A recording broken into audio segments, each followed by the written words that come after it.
El informativo. 12 en punto del mediodía en Bogotá, Quito y Lima. Bienvenidos todos a esta actualización de las noticias internacionales en el Canal de las Américas. A esta hora Carlos Figueroa y Ruth del Salto junto a ustedes. Carlos, una buena tarde. Buenas tardes, Ruth. Bienvenidos todos. 60 minutos nos actualizamos con lo que es noticia, iniciando como siempre con nuestros titulares. El informativo con Ruth del Salto y Carlos Figueroa. La crisis política e institucional en Perú centra la atención de América Latina el día de hoy. La nación suramericana amaneció con dos presidentes, Martín Vizcarra y Mercedes Arauz. Una intensa jornada se vivió en el Palacio Legislativo este martes, lo que llevó a que el mandatario anunciara la disolución del Congreso de la República. La medida fue consecuencia del rechazo del Parlamento a la cuestión de confianza que fue solicitada por el primer ministro Salvador del Solar. Vizcarra llamó a un proceso electoral para elegir a un nuevo Parlamento. Posteriormente, ¿el Congreso qué hizo? Bueno, en desacuerdo con el anuncio, aprobó suspender de sus funciones por incapacidad moral a Martín Vizcarra, una medida que se extiende por 12 meses, según informó el presidente del Parlamento. La vicepresidenta Mercedes Arauz juramentó inmediatamente como mandataria designada por el Congreso Nacional. Pese a la decisión del legislativo, la cúpula militar manifestó su apoyo a Vizcarra, a quien reconocen como el legítimo presidente, decisión que aseguran está apegada a la Constitución. Además, los uniformados aseguraron que van a mantener el orden interno y van a garantizar el cumplimiento de las leyes.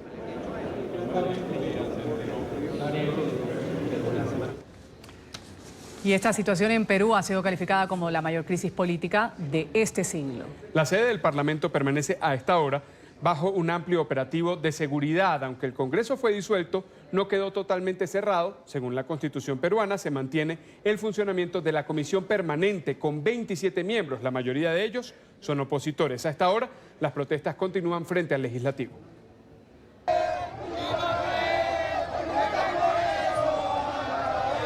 La nueva crisis llevaba cerca de 3 años cocinándose cuando empezó el choque entre el Legislativo y el Ejecutivo y finalmente estalló como una olla a presión este lunes. El gobierno había presentado ante el Congreso un proyecto de ley para modificar las normas de elección del Tribunal Constitucional. Para ello, el Ejecutivo pedía la cuestión de confianza y postergar el nombramiento de magistrados. Que exhortamos al Congreso a que hoy mismo defina si nos da la confianza y considera, por lo tanto, que hay que darle transparencia y cuidado a la elección de los magistrados del Constitucional, o si nos la niega. Sin embargo, el legislativo, dominado por la oposición fujimorista, terminó aprobando la elección como magistrado de un primo del presidente del Congreso, Pedro Orechea. La congresista de izquierda, María Elena Fornada, denunció la suplantación de su voto. Sin embargo, me doy cuenta en el momento de hacer el recuento que aparecía en la primera votación como verde y en la segunda votación como si yo hubiera votado ámbar. Y eso no ha sido así. 4 horas más tarde, cuando el Congreso finalmente debatía la cuestión de confianza, el presidente Martín Vizcarra cumplió su advertencia de disolver el Parlamento. Y llamar a elecciones de congresistas de la República. Este es un acto constitucional. En paralelo, los parlamentarios terminaron aprobando la cuestión de confianza, pero tras el anuncio de Vizcarra, la sesión se reanudó solo con las bancadas que se oponían a la disolución. 20 minutos después de las declaraciones del mandatario peruano, el Congreso comenzó a debatir una moción de vacancia presidencial. Así, suspendieron a Vizcarra por incapacidad moral y nombraron como presidenta temporal a Mercedes Arauz, quien se desempeñaba como vicepresidenta desde el gobierno del destituido Pedro Pablo Kuczynski. Una medida inconstitucional del presidente Vizcarra, que ha anunciado una ilegal disolución del Congreso de la República. Ante el confuso escenario, Perú parecía quedar con 2 presidentes. Arauz tenía el apoyo del Parlamento, pero las fuerzas militares y otras instituciones ratificaban su respaldo a Martín Vizcarra. En los exteriores del Congreso, rechazado por el 90% de la población según recientes encuestas, los manifestantes exigían la salida de los legisladores del edificio. Los congresistas se negaban a salir, pero finalmente los últimos abandonaron el recinto en la madrugada de este martes. El Parlamento, fuertemente custodiado por policías, permaneció cerrado en la mañana. Solo permitieron el ingreso de 27 miembros de la Comisión Permanente. Nuevas manifestaciones fueron convocadas para hoy. En entrevista con el programa La Mañana de NTN 24, el presidente del Congreso de Perú, Pedro Orechea, ha asegurado que en el país solo existe una presidenta y que es Mercedes Arauz. También afirmó que quien cuenta con el respaldo de las fuerzas militares no determina el verdadero significado de la democracia o propósito del apoyo de la cúpula militar a Vizcarra. Orechea argumentó que la suspensión de Vizcarra es legal. Señaló que presentó proyectos de ley que eran inconstitucionales. Le quiero preguntar lo obvio. ¿Hay dos presidentes en el Perú hoy? No, yo creo que hay una presidenta, nada más. Aunque las fuerzas militares tengan un aunque las fuerzas militares hayan puesto un comunicado donde dice que apoyan a Vizcarra como presidente constitucional. Bueno, entonces lo que estamos teniendo es lo que usted define. Usted está definiendo que tenemos un golpe de Estado. No, estoy preguntándole.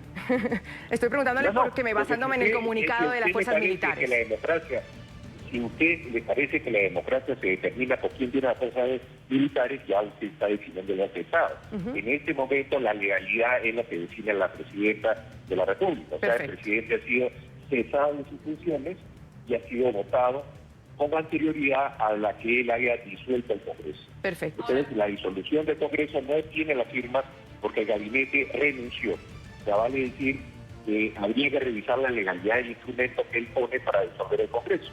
Entonces, obviamente, un Congreso que se reúne en facultades y vota la suspensión, yo creo que en el Perú hoy día tenemos una presidenta de la República. Vamos a saludar a esta hora en Perú a Luis González, el ex canciller de los peruanos. Un gusto tenerlo aquí en NTN 24. Bienvenido. Buenos días, gusto de saludarlos. ¿Cómo les va? Buen día. Gracias por aceptar este llamado del Canal de las Américas. Desde tempranas horas, pues, y desde ayer estábamos informando los hechos que se han presentado en Perú. 2 presidentes al día de hoy, un Congreso destituido que también está trabajando con una comisión pequeña ahí en el Legislativo. ¿Cómo lo descifran los peruanos, particularmente usted, que fue canciller de los peruanos, la situación actual, que es calificada por muchos analistas como una de las peores del siglo? Mire, yo también he sido presidente del Congreso. Lo primero que quiero decirle es que es absolutamente inconstitucional lo hecho por el expresidente Vizcarra. Y no lo digo solo yo, lo dice el Colegio de Abogados del INE en un pronunciamiento y todos los especialistas en derecho constitucional. Él ha estado sistemáticamente provocando esta crisis con apoyos de grupos de izquierda, de grupos comunistas, de grupos chavistas, que son los que integran las manifestaciones que respaldan esta decisión. Y nosotros no vemos dónde ha estado la falla del Congreso. Mire, el Congreso le ha otorgado facultades extraordinarias para legislar al gobierno, por la cual han dado más de 200 leyes. El Congreso le ha aprobado el presupuesto general de la República.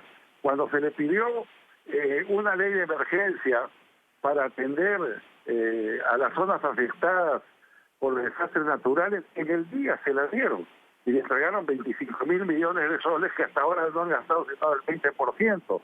Es decir, en cada uno de los pedidos que ha venido haciendo el Poder Ejecutivo, el Congreso lo ha aceptado. Pidieron apoyo para un referendo, se hizo el referendo. Después pidieron disolver el Consejo Nacional de la Magistratura, lo disolvieron. Plantearon una ley creando el Consejo de Justicia, lo aprobaron. Y mire usted, hasta el día de hoy el gobierno no nombra a los integrantes de esa junta, de tal manera que es bien fácil soplar la pluma a una institución cuando está acreditado que no es cierto lo que están diciendo. También yo le podría decir que se ha incrementado violentamente la inseguridad ciudadana, que las obras en el norte están paralizadas, que hay tomas de carreteras y bloqueos de vías en todas las zonas mineras. Entonces la respuesta del gobierno es atacar al Congreso para de esa manera encumbrarse en las encuestas de opinión pública. Precisamente hacia ese punto, señor González, sí, quisiéramos consultarle. Desde el punto de vista institucional, usted dice que la decisión del Congreso está ajustada a derecho, el presidente Vizcarra ya no está en funciones, hay una presidenta encargada. Pero, ¿qué pasa con el Congreso? ¿Qué pasa con los movimientos políticos que también son cuestionados, a los que también ese respaldo popular del que usted habla, les dice que deben tomar algunas decisiones y que están de acuerdo con lo planteado por Vizcarra, tanto en la reforma política como en esto que tiene que ver con la justicia? Pero yo quiero también recordarle que cuando dio el golpe de Estado Fujimori, exactamente el 88.7% respaldó el golpe de Estado. De tal manera que la opinión pública a veces se mueve por las encuestas, por presiones, etcétera. Pero plantearon hace tiempo, cortar el mandato de congresistas y del presidente. Y se les señaló que era imposible porque la Constitución dice que el mandato dura 5 años y que es irrenunciable el mandato del congresista. Pero él sigue exactamente con la misma cantaleta, buscando ahora otro incidente que finalmente lo han logrado. Yo lamento mucho y yo le diría que acá hay una sí solución. La OEA había emitido un pronunciamiento ayer diciendo que este tema tan sensible lo tiene que ver el Tribunal Constitucional, cierto, pero yo creo que el presidente del Congreso debe pedir al secretario general de la OEA la aplicación de la Carta Democrática Interamericana, que en su artículo 20 dice con precisión que en caso de que en un Estado miembro, el Perú, se produzca una alteración del orden constitucional que afecte gravemente su orden democrático, un Estado, cualquier Estado, o el secretario general de la OEA debe convocar inmediatamente al Consejo Permanente para que ahí se abra un debate y se vea qué está pasando. Ahora, para eso es la Carta Democrática. Señor González, en ese espacio, eso en cuanto a la Carta Democrática, pero con lo real, las fuerzas militares han salido a dar su respaldo insurrecto y restricto al mandatario de los peruanos, así lo denominan ellos, al presidente Martín Vizcarra. Sale con una fotografía junto a ellos. ¿Qué decir a eso? En su momento salieron una fotografía junto a Fujimori, exacta. Perdóneme. Como en su momento los mismos comandantes generales, eran otros nombres, salieron ¿Y qué decir? en una misma mesa con Fujimori dando su respaldo. ¿Y ¿no? qué decir a eso? Ponerse al margen de este debate y no intervenir presionantemente. Ahora nos dicen, por ejemplo, que las Señor fuerzas González, policiales... ¿pero qué decir a esto? Porque nos guste más o nos guste menos, son las fuerzas militares. Son las fuerzas militares, evidentemente, lo que significa que la crisis continúa y que cada día puede profundizarse en niveles que nadie pueda visorar. Ahora mismo nos fotografiaban y enviaban videos de que la casa de la señora Mercedes Arauz está rodeada de policías y que los congresistas no lo dejan ingresar al Parlamento. Y yo quiero decirles algo que quizás ustedes no conozcan. Martín Vizcarra se encuentra de presidente porque formó parte de la fórmula presidencial de PPK. Muy bien, los parlamentarios que están en el Congreso por PPK han votado por su desafuero. Y también cuando juró como presidente recibió el respaldo de Fuerza Popular. Ellos lo apoyaron para que sea presidente. Y esa es la misma Fuerza Popular a la que después esta persona ataca y cuestiona. De tal manera que acá hay una situación sumamente confusa, grave, y que puede desbordar en violencia. Nosotros, firmen ustedes, van a ver ayer, por ejemplo, paseándose una turba con banderas rojas, gritando, insultando y amenazando, y todo eso está promocionado por el gobierno. Nosotros no queremos violencia. Entonces yo digo, un buen conducto sería la Organización de Estados Americanos para que ahí en su Consejo Permanente se escuchen a todas las partes y se encuentre una solución equilibrada y democrática. A esta situación política que usted bien nos ha descrito y a la que le hemos agregado también el componente popular, lo que dice la gente en las calles. Queremos agradecer a Luis González Posada, fue canciller del Perú durante el gobierno de Alan García. Muchísimas gracias por haber estado con nosotros. Hasta luego. Hasta luego. Y seguimos. Otro acto de xenofobia contra la comunidad venezolana se registró en Perú. Esta vez los comentarios discriminatorios se registraron en el Congreso. La parlamentaria Esther Saavedra, del Partido Fuerza Popular, arremetió contra los migrantes que han huido del régimen de Nicolás Maduro. Los calificó de vándalos. En su intervención ante el Pleno, Saavedra aseguró que la orden del gobierno debería ser cerrar las fronteras y expulsar a todos los venezolanos. La mujer agregó que a Martín Vizcarra le quedó grande el cargo y que solo estaba gobernando para los extranjeros. Las declaraciones ocurren en medio de las reiteradas denuncias de los migrantes venezolanos sobre actos de xenofobia en territorio peruano. 1 millón de inmigrantes, entre legales y ilegales, entre trabajadores y bandidos, delincuentes, tienen que comer, tienen que dormir, vienen a quitar trabajo a nuestros peruanos, señores. Señor presidente, por intermedio suyo decirle al señor Vizcarra qué grande le ha quedado el cargo. Quiero decirle por intermedio suyo, presidente, es el presidente de todos los peruanos, no de los extranjeros que vienen delincuentes, no de venezolanos, malos o buenos, tienen que salir del Perú. Que se evalúe, señor presidente. Cerrar la frontera así como lo hacen otros países. También protejamos nuestra soberanía y a los nuestros, no solo de la delincuencia. Bueno, malos o buenos tienen que salir del Perú, lo ha dicho una madre de la patria, si se puede decir, una representante del Congreso. Y a esta noticia, Carlos, ya hay organizaciones de la sociedad civil, ciudadanos venezolanos que se concentran para rechazar estos actos de xenofobia de los que dicen han sido víctimas los venezolanos que habitan en Perú. Frente a la Embajada de Lima en Caracas han pedido que los derechos de los migrantes no sean vulnerados. El reporte lo tiene Oliver Fernández en la capital de Venezuela. Oliver, adelante. Hola, buenas tardes. Los ciudadanos se apostaron frente al Consulado de Perú en Caracas para rechazar la xenofobia que están viviendo los venezolanos en esa nación suramericana. Le piden al gobierno de Perú que actúe para evitar que se sigan violando los derechos humanos.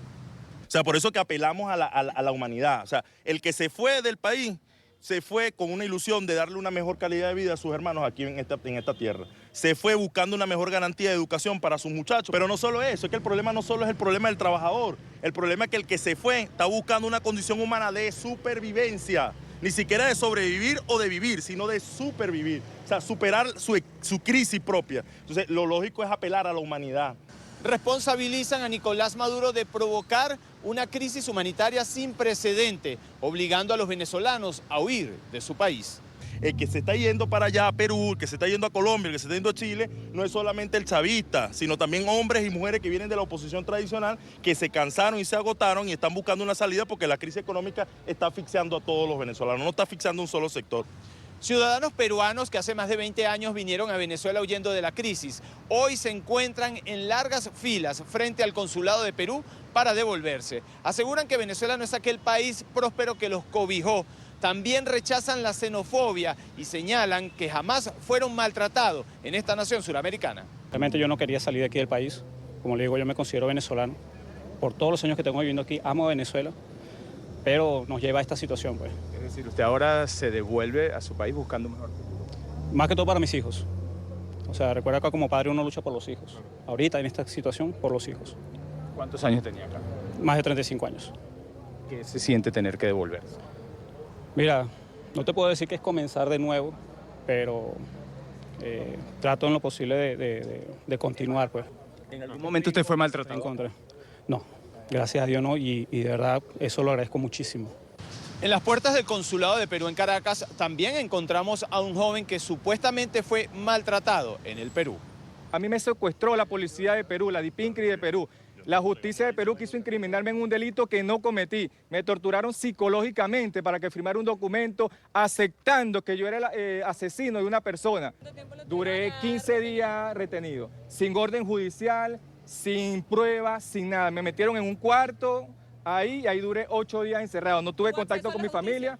No tuve acceso a la justicia. Sociedad civil y representantes de la organización Alianza Centro intentaron entregar un documento en el Consulado de Perú en Caracas, pero no fueron recibidos. Es la información que manejamos desde Caracas. Continúen con más en nuestro Centro Internacional de Noticias.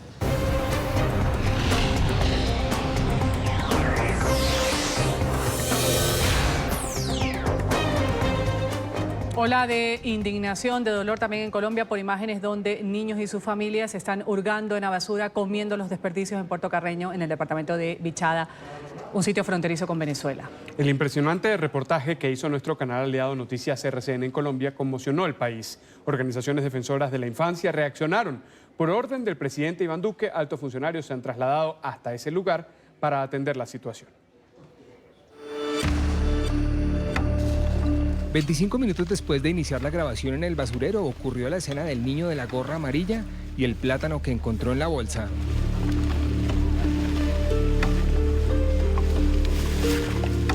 Y entonces, el zumbido de las moscas, el crepitar de los plásticos y el crujir de los vidrios, todo pareció quedar en silencio.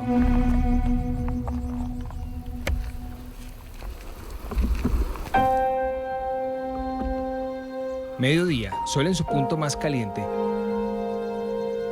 La escena del niño está en medio de otras que superan cualquier calificativo y pasan a los terrenos de lo inverosímil.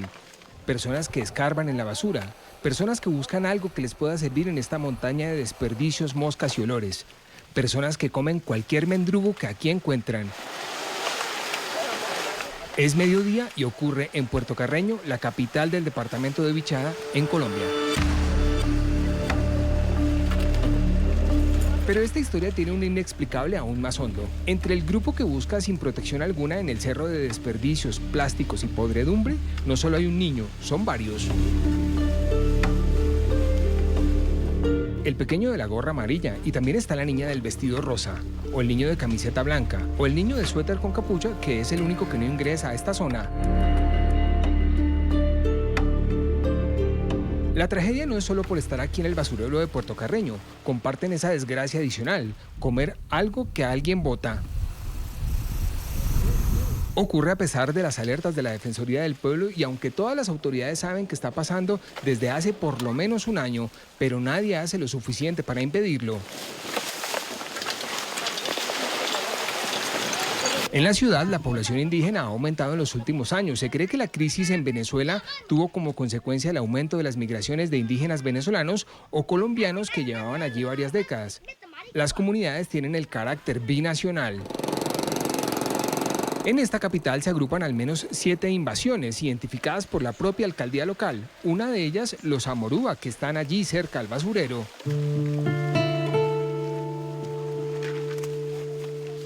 Nos han dado los equipos de protección necesarios porque estamos aquí en el botadero de basura de Puerto Carreño. Esta es la difícil, muy difícil situación que viven decenas de familias indígenas, algunos de ellos venezolanos, otros colombianos, que vienen aquí a buscar algo entre los desechos de los demás, comida o algo que sirva para después revender.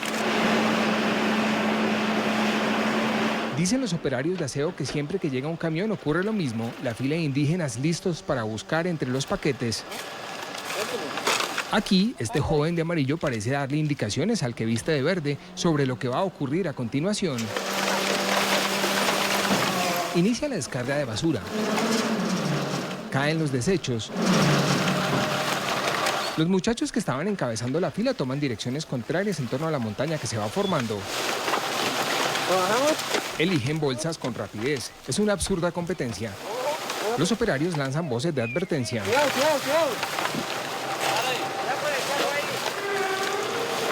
El compactador empieza a bajar el mecanismo y los que están más cerca afrontan el riesgo de ser alcanzados.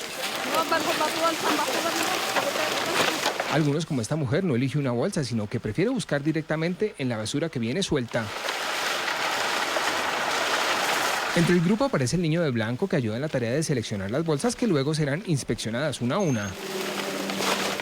Y en conversación con nuestra cadena aliada de Noticias RCN, la vicepresidenta de Colombia, Marta Lucía Ramírez, ha asegurado que su gobierno no tenía conocimiento de esta situación que padecen los menores. Ramírez ha dicho que tras conocer el informe, el presidente Iván Duque ha ordenado que el Instituto de Bienestar Familiar se pusiera al frente y diera una solución para mejorar la calidad de vida de estos niños. Mire, lo primero es señalar, es de verdad, también el dolor ante esas imágenes, el rechazo total a que en nuestro país se esté dando una situación de esa naturaleza, pero también le quiero contar, yo estuve en Puerto Carreño hace máximo 3 semanas con el gobernador, con el alcalde.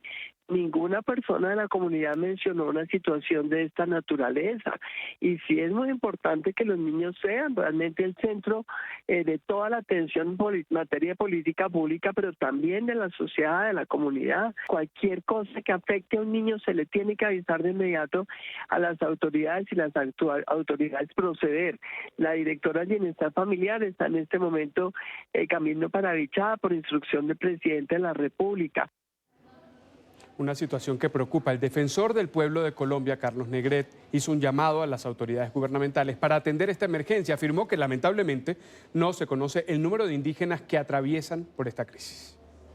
Desafortunadamente, a pesar de los esfuerzos de la Defensoría del Pueblo, regional y nacional, no se ha podido hacer un censo que nos permita saber cuántas personas de las comunidades ya anotadas están en Puerto Carreño para darles el servicio y el acompañamiento que se merece.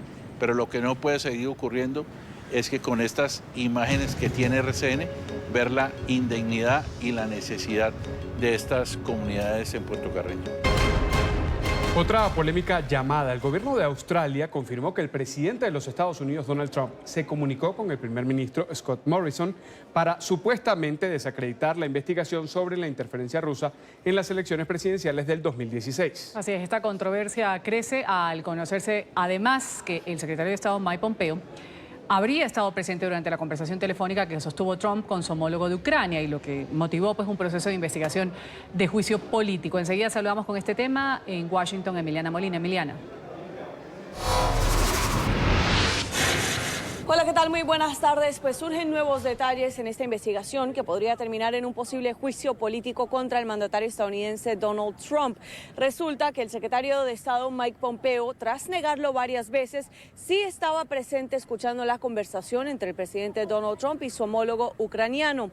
Aparentemente el mandatario estadounidense también le pidió a su fiscal general William Barr que trabajara con el líder australiano para investigar los orígenes de la investigación de Robert Mueller, el fiscal especial que estuvo investigando durante 2 años la posible injerencia rusa en las elecciones del 2016.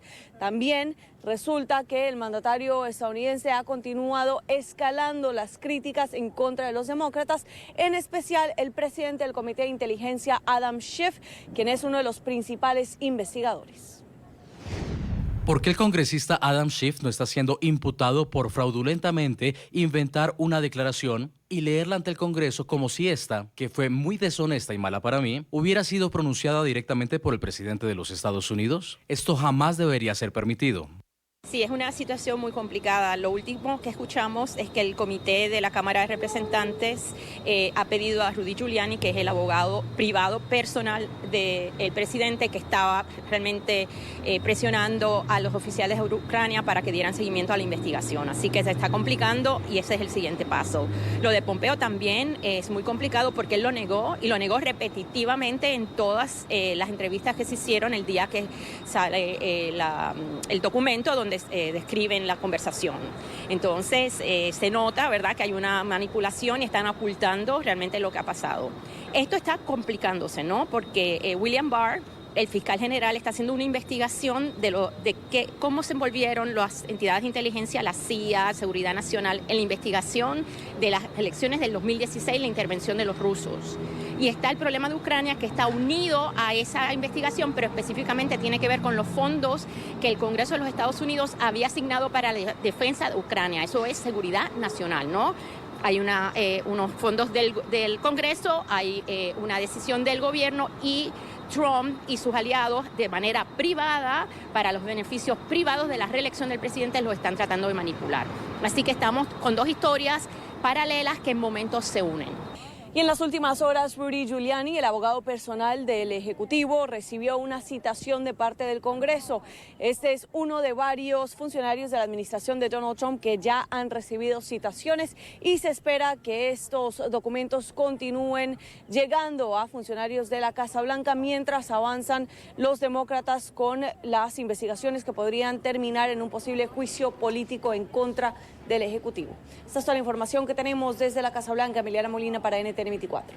Gracias, Emiliana. Y Estados Unidos acordó una nueva cita para reactivar las negociaciones con Corea del Norte sobre sus planes en materia nuclear. Las 2 partes prevén volver a sentarse en la mesa de diálogo al finalizar esta semana.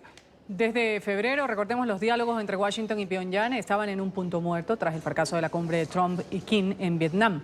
Las reacciones enseguida con Alejandro Rincón. Alejandro, en Nueva York, adelante. Hola, buenas tardes. El Departamento de Estado de los Estados Unidos, a través de su portavoz Morgan Ortagus, confirmó que la administración Trump volverá a la mesa de diálogo con Corea del Norte al fin de esta semana. Un anuncio que fue hecho primero por los medios estatales norcoreanos, quienes a través de un comunicado precisaron que el próximo viernes 4 de octubre habrá primero un acercamiento exploratorio y luego el sábado 5 de octubre se espera que reanuden esos diálogos en calidad de trabajo. Este esta disposición del régimen norcoreano de volver a la mesa de negociación con los Estados Unidos ya se había anticipado de cierta forma aquí en la sede general de Naciones Unidas en la ciudad de Nueva York. El principal diplomático norcoreano que representa a ese régimen ante la Organización de Naciones Unidas durante su discurso ante la Asamblea General número 74 del organismo internacional había dicho lo siguiente sobre la posibilidad de dialogar una vez más con Washington. Las relaciones entre Corea del Norte y Estados Unidos han tenido pocos avances y la situación en la península coreana no ha salido de su ciclo vicioso de tensión. Asumiendo que Estados Unidos ha tenido tiempo suficiente para encontrar un método que pueda ser compartido con nosotros, expresamos nuestra voluntad de sentarnos con ellos para discutir integralmente los temas que hemos deliberado hasta el momento. El nuevo diálogo entre los Estados Unidos y Corea del Norte que se ha programado para el fin de semana es el primer acercamiento entre ambas partes desde el pasado mes de febrero, cuando este tipo de negociaciones nucleares entre ambos estaban completamente cortados, luego del fin abrupto y sin acuerdos de una cumbre en Vietnam entre el presidente estadounidense Donald Trump y el líder del régimen norcoreano Kim Jong-un. Adicionalmente, esta nueva disposición, al menos de parte de Corea del Norte, sucede luego de varias reacciones airadas, en particular por los ejercicios militares adelantados entre Estados Unidos y Corea del Sur, que motiva habitualmente reacciones de molestia y de protesta de parte de Corea del Norte. Entre tanto, y del lado de los Estados Unidos, pues este nuevo acercamiento sucede luego de la salida de la administración Trump del asesor de seguridad nacional John Bolton, quien es altamente crítico del régimen norcoreano y quien de hecho en las últimas horas insistió en que Kim Jong-un no va a dejar sus armas nucleares a pesar de cualquier tipo de esfuerzo que adelante la administración Trump. Es todo lo que tenemos para ustedes por ahora. Continúen con más en el informativo. Gracias, Alejandro. Avanzamos. Nicolás Maduro arremetió nuevamente contra el presidente de Colombia. El líder del régimen de Venezuela ha tildado de imbécil a Iván Duque por el informe presentado a Naciones Unidas la semana pasada, en el que se señala al régimen de Venezuela de brindar protección a grupos terroristas colombianos. Esto dijo. Iván Duque da pena, ¿vale? Yo no sé si tomarlo en serio. Lo que pasa es que es tan trágico lo que se plantea contra Venezuela, que es una guerra contra Venezuela, que hay que tomarlo en serio. Iván Duque, pero da penita. Da penita el tipo. Yo no sé, se podría titular El rey de los falsos positivos, Iván Duque en la ONU. Y podría ser un documental en Netflix también. El rey de los falsos positivos. El imbécil, no se puede calificar de otra forma, de porqui.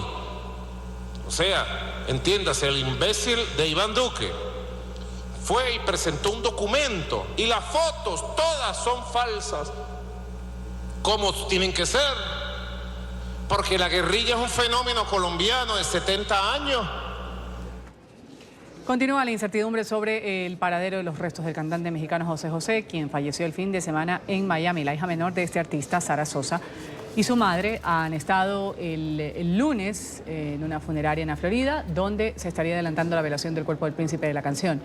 Sin embargo, los hijos mayores del cantante, José Joel y Marisol, continúan recorriendo otras funerarias en busca del cuerpo de su padre. En un comunicado, Sara Sosa ha asegurado que José José va a recibir 2 homenajes, uno en Florida, otro en México, cumpliendo así la última voluntad de su progenitor. La joven de 24 años ha agradecido los mensajes de solidaridad, de cariño también al artista mexicano, y ha pedido a sus seguidores tener paciencia con la organización de los funerales.